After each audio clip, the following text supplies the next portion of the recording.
Shanghai. A senior Chinese envoy has discussed regional concerns with officials in Pyongyang, North Korean state media said, as the U.S. presses China to help ease the standoff over North Korea's nuclear weapons programs.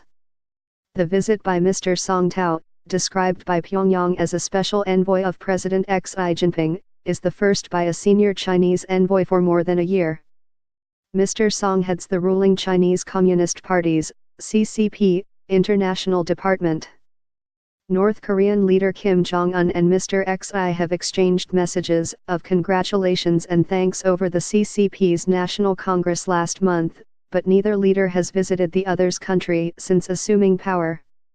Relations are severely strained over Pyongyang's nuclear saber-rattling and Beijing's support for tough United Nations sanctions on its neighbor. The two sides exchanged their views on such matters of mutual concern as the situation of the Korean Peninsula and region and bilateral relations, the official Korean Central News Agency said yesterday in describing Mr. Song's talks with Mr. Ri Soo-young, a senior leader of North Korea's ruling Workers' Party, and other officials.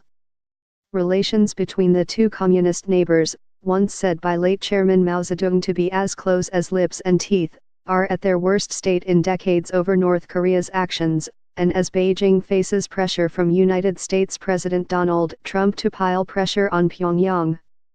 Mr. Song arrived on Friday and met Mr. Ko Ryong-ha, the vice chairman of the Workers' Party and a close aide to Mr. Kim, on the same day.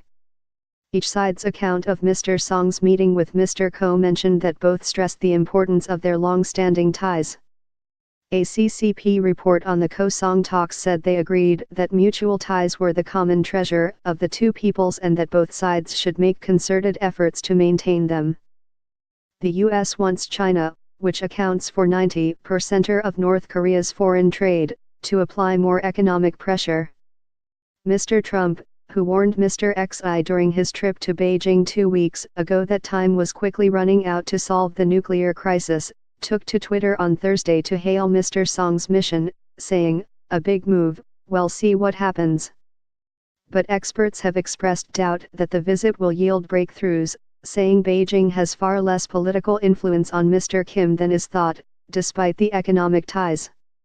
Relations are extremely stressed, perhaps, at their lowest point since the Korean War.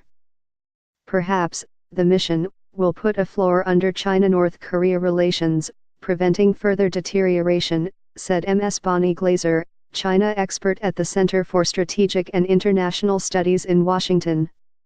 The state-run Chinese tabloid, The Global Times, also said in an editorial that it was unwise to expect too much from Mr. Song's trip.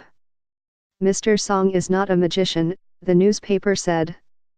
The key to easing the situation on the peninsula lies in the hands of Washington and Pyongyang. If both sides insist on their own logic and refuse to move in the same direction, even if Mr. Song opens a door for talks, the door could be closed any time. Details of Mr. Song's itinerary have not been unveiled.